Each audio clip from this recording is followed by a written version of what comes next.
Clash! This is Roscoe P. Coltrane! The F2 Show. Shouldn't be at the meeting. Anyway, we're going to go. We're having real good fun and I love you, boy. Right then, the green flag in there, a game of racing.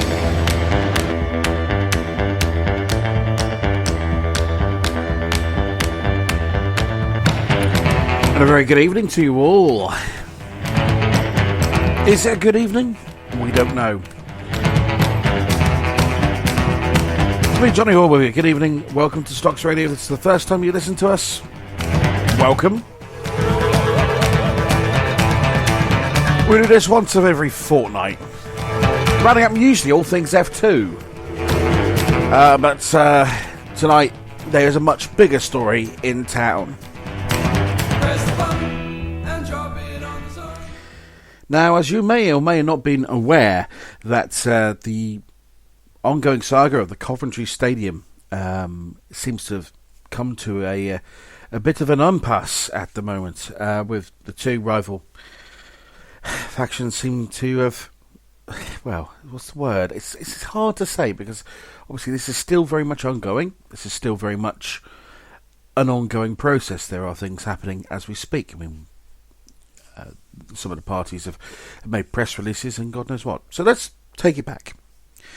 Now, back in 2000, it was bought by the Sandus from the Ollertree family after the passing of Charles, and Martin then decided to relinquish it. Then Sandu bought it with the idea of putting a housing estate on top of it.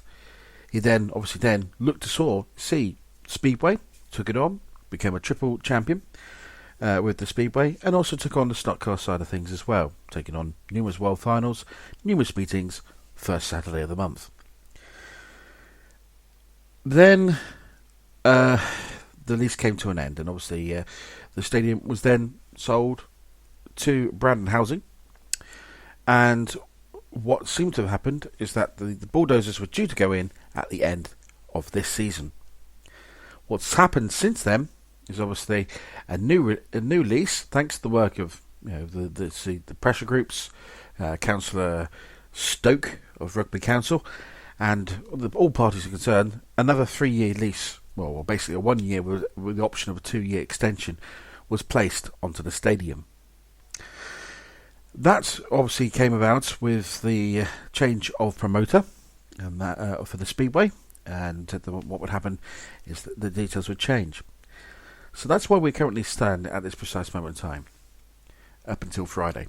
Now on Friday, pictures came from Facebook of shale being removed from the track, fences being removed, pit gates being removed, fixtures being removed from the from the restaurant and the other bits and bobs, wiring being removed from the situation. And all these pictures are freely available on the Save Coventry website, and also in the Coventry Telegraph and Coventry Observer websites.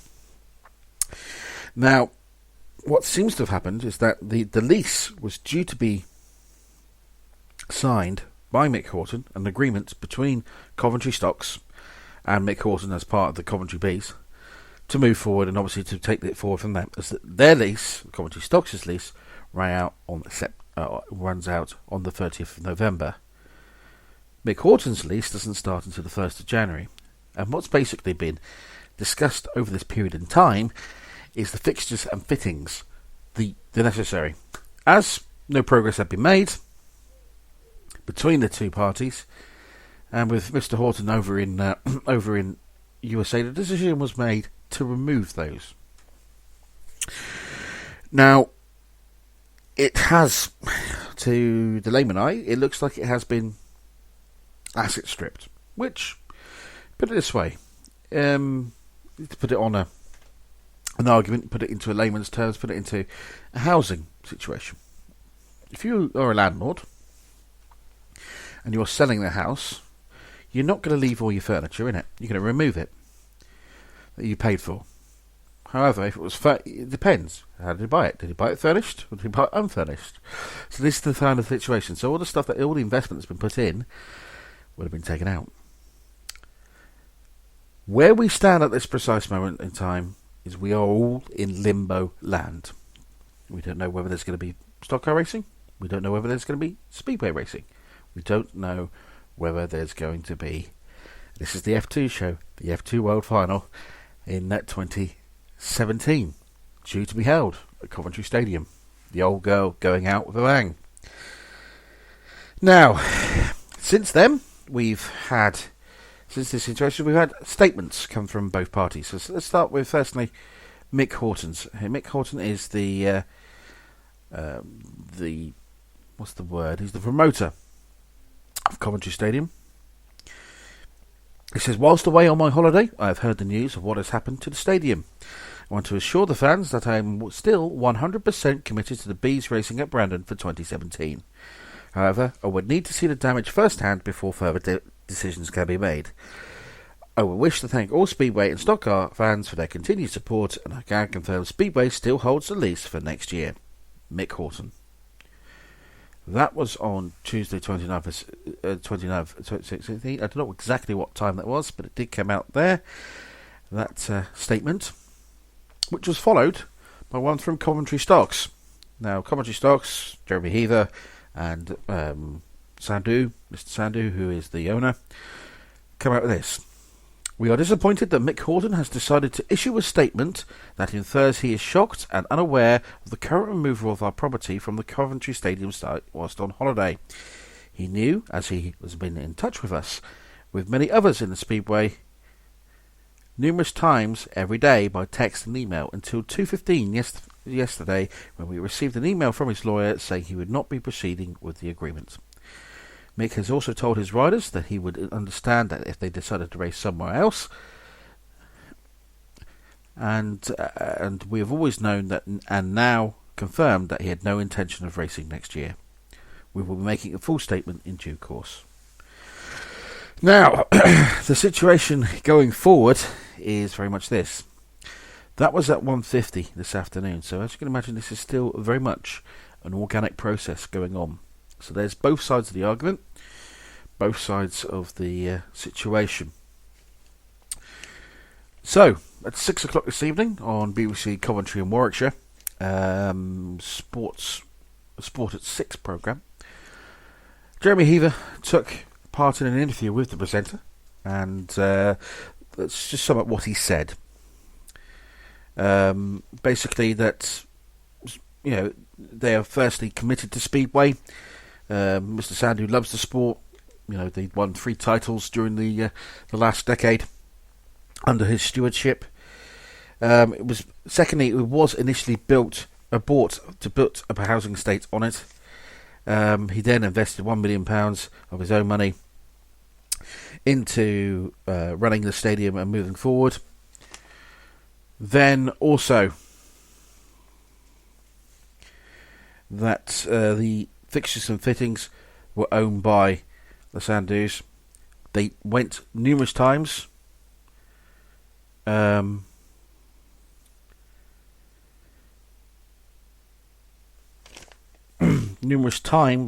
Had going forward. Let's have a look. I'm just reading my notes here. I've scribbled down notes. I haven't written shorthand for quite some time. It just proves how how practiced I am. Yeah, basically the fixtures and fittings belonged to the Sandhu, and the developer sold less the asset. So to obviously get a return on those, he brought them back. They had negotiated several times with Mick Horton with regard to the fixtures and fittings, and obviously moving forward, and he had been fully supportive of Mr. Horton's bid to take over the lease. We did stress that situations, it is very much each. It would take. We knew that this one here, but each time the deal is done, it seems to be that they move the situation. The presenter then asked him about strong arm tactics, forcing Mick Horton's hand. Mick has known about the fixtures and fittings, and the stadium takes about £250,000 to £300,000 a year to run. how is this bill going to be met? We offered to underwrite the costs for the Speedway and help to get the sponsorship for the going forward. It's going to come to a head. That's basically it is. It's not the end. Moves are afoot. It's reluctant. It's not the end. Moves are afoot, but they were reluctant to go out to the press until they know what the situation is. And that seems to be the basic underlying statement of what Mr. Horton said. Now, it seems the site was sold to the developer, less the assets of Mr. Sandhu, who's obviously not including them in the sale. Given that Mr. Sandhu has no lease agreed of at the 1st of December and has exercised his right to remove and protect his assets. Regrettably, this has been picked up by... Hang on. Stuart's obviously just got me some here. That a few bulldozers have moved in. However, that doesn't appear to be the case, according to Jeremy Heather. Now, there were bulldozers on site. Obviously, they were removing the shell, and that usually can be standard practice for a shell track to remove the shell over the winter. Also, taking the lights down is also to be cleaned. Is also standard practice in some stadiums as well. Some seating may have been condemned. The air conditioning units which have been removed also might have been condemned. You don't know. We just don't know the full details about this yet, so we're just dealing in facts at this precise moment in time.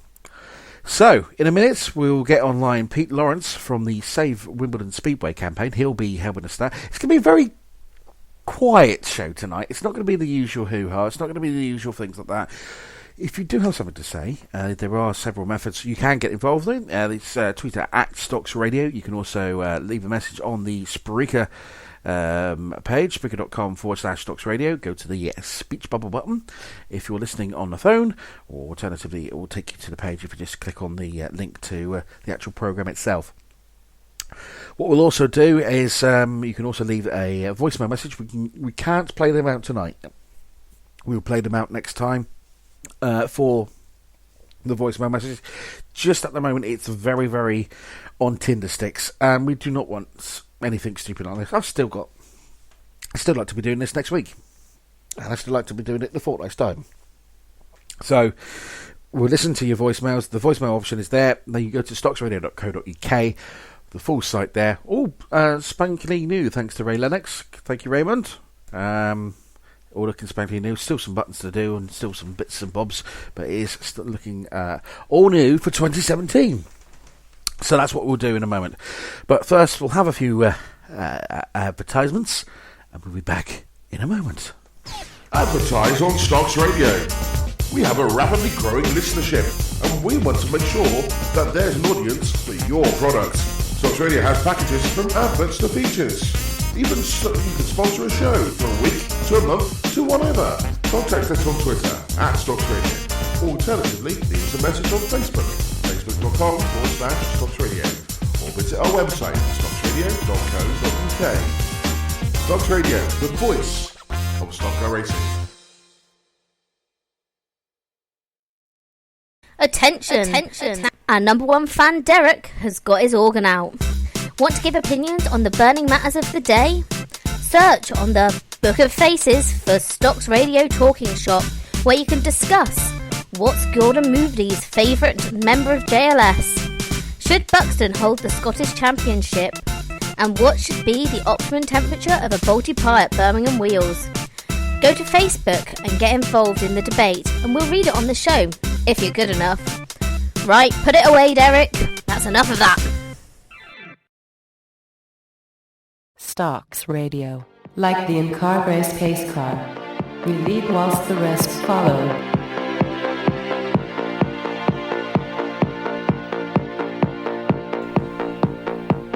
Welcome back to Stocks Radio and the F2 show, Coventry Special. This guy has been one of the persons that's been